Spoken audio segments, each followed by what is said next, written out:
De sier at ingenting skjærer så dypt som sviket fra den du stoler mest på. Jeg, Marius, oppdaget det alt for sent. Hvis du noen gang har følt deg forrådt av noen du stolte blindt på, bli med meg i denne historien. Det Hedda fortalte meg senere, var enda mer ødeleggende. Ikke glem å abonnere på kanalen og aktivere bjellen for å følge hver del av denne reisen. Hvordan miste den du elsker? Åpenbaringer som gjør fondere enn den norske vinterkulden. Norge har alltid vært mitt hjem, og jeg trodde at kulden bare fantes utenfor vinduene våre. Inne i huset vårt i Trondheim trodde jeg at jeg hadde varme, fellesskap og kjærlighet. Men livet har merkelige måter å vise oss at selv den sterkeste ilden kan slukkes brått. Hedda og jeg hadde vært sammen i 8 år. Vi delte minner som spente fra fotturer i fjordene om sommeren til stille netter mens vi så snøen falle. Hun var kvinnen jeg trodde jeg kjente i minste detalj, måten hun bet seg i leppen når hun var nervøs, hvordan hun alltid rullet håret opp i en løs knute mens hun lagde mat, eller gløden i øynene hennes når hun snakket om bøkene hun leste. Jeg trodde at ingenting kunne riste det vi hadde. Men jeg tok feil. Alt begynte med subtile tegn. Hedda var mer fjern. Hun tilbrakte timer på telefonen, smilte for seg selv, men hvis jeg spurte hvorfor, skiftet hun tema. Jeg ville tro at det bare var jobbstress, for hun hadde nylig tatt en ny stilling i et teknologiselskap i Oslo og måtte reise ofte. Men stillheten hennes begynte å bli øredøvende. Det var en kald novemberkveld alt forandret seg. Jeg holdt på å lage en kopp te da hun ba meg om å snakke. Uttrykket i ansiktet hennes var ikke tretthet, men som en som bar på en enorm byrde. Jeg satte meg foran henne og ventet på hva som helst, bortsett fra ordene som kom ut av munnen hennes. Marius, jeg må være ærlig med deg. Det er ting jeg har skjult alt for lenge. Og jeg kan ikke fortsette å late som lenger. Hjertet mitt begynte å hamre. Hendene svettet, og stillheten mellom oss frøs luften. Jeg tvang frem et smil, prøvde å holde meg rolig, men inni meg visste jeg allerede, ingenting ville bli som før. Hun trakk pusten dypt og fortsatte. Det handler ikke bare om jobb. Marius, jeg har involvert meg med en annen. Og det var ikke bare noe forbigående. Det var dypere enn jeg ville innrømme. Jeg følte bakken forsvinne under føttene mine. Kvinnen jeg elsket, hun jeg hadde planlagt å bli gammel sammen med, innrømmet at hun hadde gitt til en annen mann det jeg trodde bare var mitt. Jeg ble sittende lamslått, stirrende på henne, ute av stand til å si noe som helst. Teen ble kald på bordet, men ingenting kunne måle seg med isen som bredte seg i brystet mitt. Jeg visste ikke om jeg skulle skrike, gråte eller bare gå min vei. Alt jeg visste var at livet mitt, som hadde virket perfekt, nettopp hadde sprukket på en uopprettelig måte. Og dette var bare den første åpenbaringen av en lang natt som ville endre alt for alltid.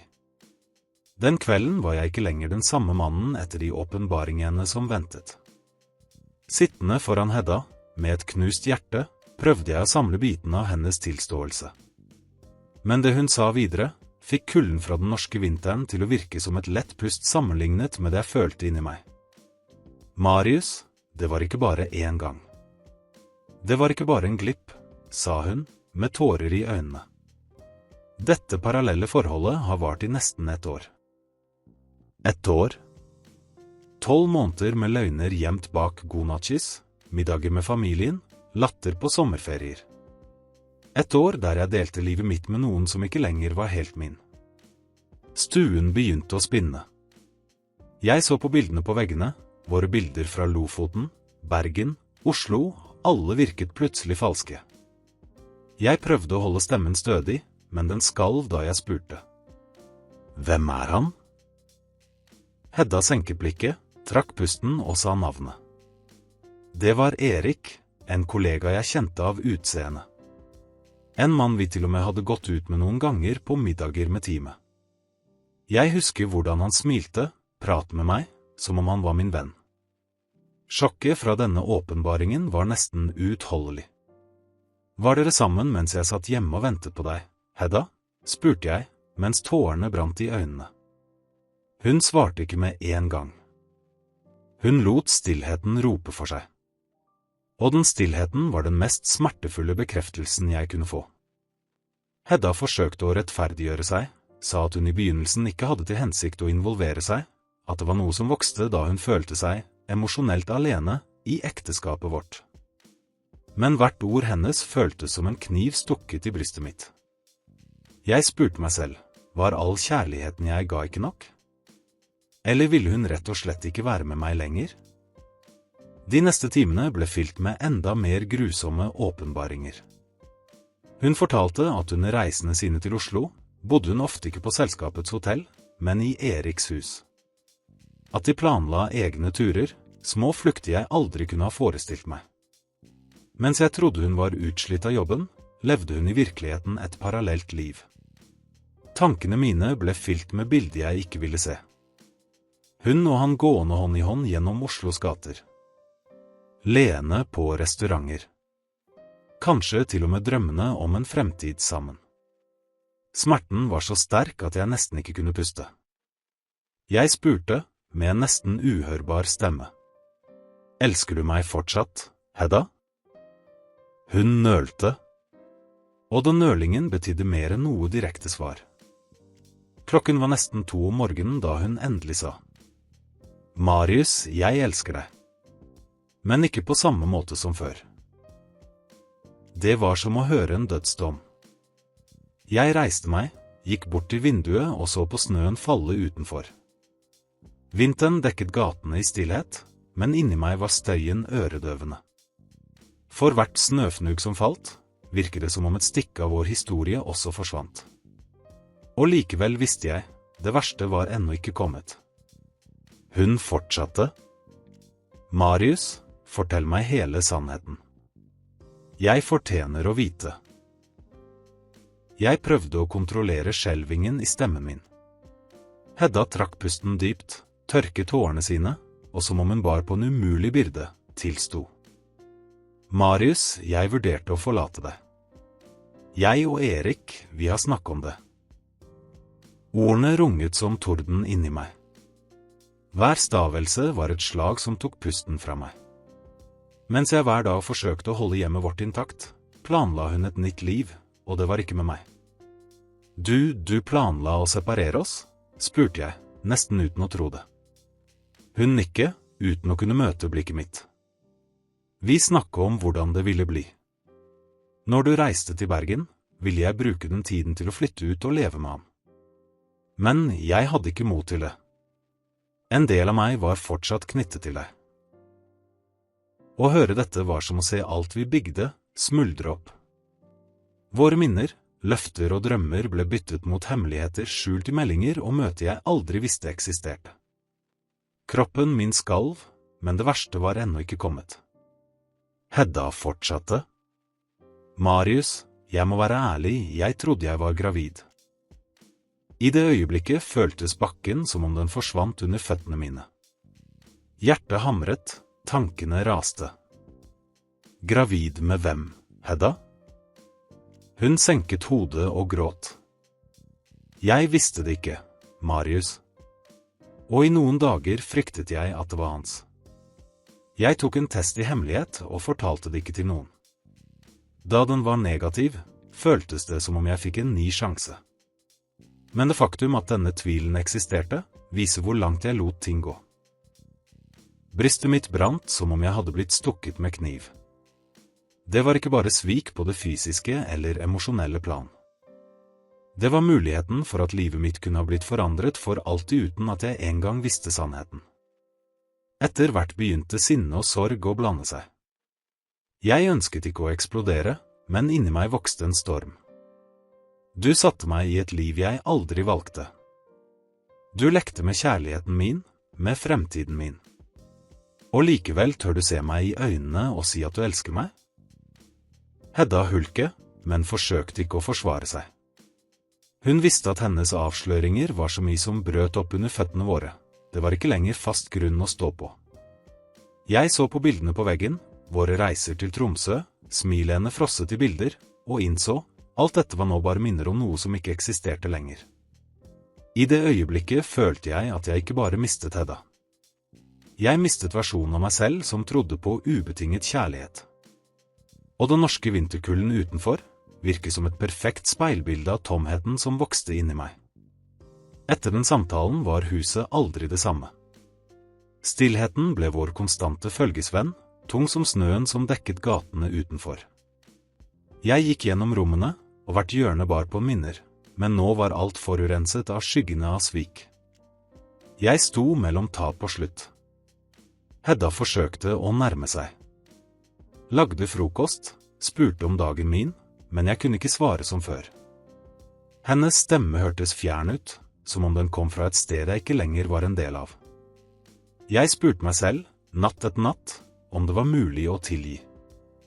Jeg vokste opp med predikene fra pastoren i den lille kirken i Trondheim om barmhjertighet og forsoning.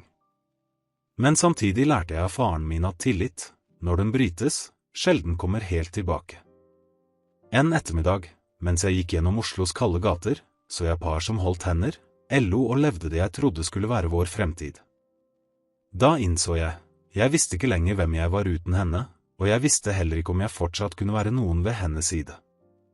Da jeg kom hjem, fant jeg Hedda på sofaen med en eske gamle brev.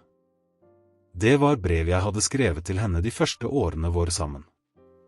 Hun gråt mens hun leste ordene mine, som om hun ønsket å huske kvinnen hun en gang var, kvinne jeg hadde elsket uten forbehold. Marius, jeg gjorde feil, men jeg elsker deg fortsatt. Jeg vil ikke miste deg. Hennes stemme skalv, som en bønn. Jeg satte meg foran henne, og så på de gule brevene. Hvert ord jeg skrev var ærlig, ekte.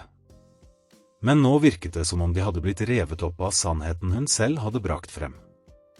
Å elske er ikke bare følelser, Hedda. Å elske er et valg, en forpliktelse. Og du valgte en annen vei. Stemmen min var fastere enn jeg hadde forventet. Hun nærmet seg, prøvde å holde hendene mine, men jeg trakk meg tilbake. Instinktivt, som om kroppen min ikke lenger aksepterte berøringen hennes. Vil du at jeg skal tilgi deg, Hedda? Spurte jeg, og møtte blikket hennes. Vil du at jeg skal glemme at du planla å forlate meg, at du vurderte å få barn med en annen? Hun senket blikket, ute av stand til å svare. Den natten la jeg meg, men kunne ikke sove. Vinden blåste kraftig mot vinduet, og jeg følte at stormen reflekterte kaoset inni meg. Jeg visste jeg måtte ta en beslutning, enten finne måte å gjenoppbygge det som var igjen, eller akseptere at vår historie var over. Men hvordan gjenoppbygge noe som var redusert til aske? Hvordan tro på brutt løfter? Dagene etter disse avsløringene var en test av følelsesmessig utholdenhet større enn noen norsk vinter jeg hadde opplevd. Jeg hadde alltid trodd at kulden utenfor var den hardeste fienden, men jeg oppdaget at den virkelige isen kan bo i bristet, fryse minner, drømmer og selve håpet. Hedda trakk seg ikke tilbake fra noe av det hun sa. Tvert imot, hver samtale var som en ekstra spike i kisten til det som en gang var vårt ekteskap. Hun innrømmet at hun ikke bare hadde følelser for en annen mann, men at hun for første gang følte seg virkelig levende sammen med ham. Å høre dette fra kvinnen jeg hadde elsket siden ungdommen, var som å se verden min rase sammen uten å ha styrke til å holde fast på en eneste stein. Jeg tilbrakte hele nettet vandrende i Oslos snødekte gater, prøvde å forstå når vi sluttet å være vi. Jeg husket den første vinteren jeg tok henne med for å se julelysene i Karl Johans gate, hvordan hun holdt hånden min som om den var verdens mest dyrebare ting. Nå er disse minnene som spøkelser, minner som ikke lenger varmer, bare gjør vondt. Å akseptere separasjonen var uunngåelig. Jeg prøvde å kjempe, argumentere, bringe tilbake Hedda jeg kjente, men hun hadde sagt farvel til meg lenge før ordene kom fra munnen hennes. Smerten ved å miste den du elsker ligger ikke bare i fraværet, men i å se denne personen velge å gå videre uten deg, som om båndet aldri hadde eksistert. I dag, mens jeg skriver denne bekjennelsen, vet jeg ikke om jeg noen gang vil bli den samme. Men jeg innser også at å bære denne vinteren inni meg kanskje er måten å huske at jeg elsket intenst, selv om det bare var meg som gjorde det. Hvis du hører denne historien, vil jeg etterlate en beskjed. Ignorer ikke tegnene, hold ikke tvilen inne, og fremfor alt, verdsett hvert øyeblikk mens det fortsatt finnes varme. Vinteren kan komme for oss alle, Men hvis kjærligheten blir tatt vare på, vil en alltid finne måte å motstå kulden. Hvis denne historien berørte deg, abonner på kanalen, del denne videoen og legg igjen en kommentar. Tror du det er mulig å elske noen nok til å tilgi så smertefulle avsløringer? Den norske vinterkulden kom gjennom sprekker i huset, men den største kulden bodde inni meg. Frykten for å akseptere at kanskje å elske Hedda betydde å lære å slippe henne fri.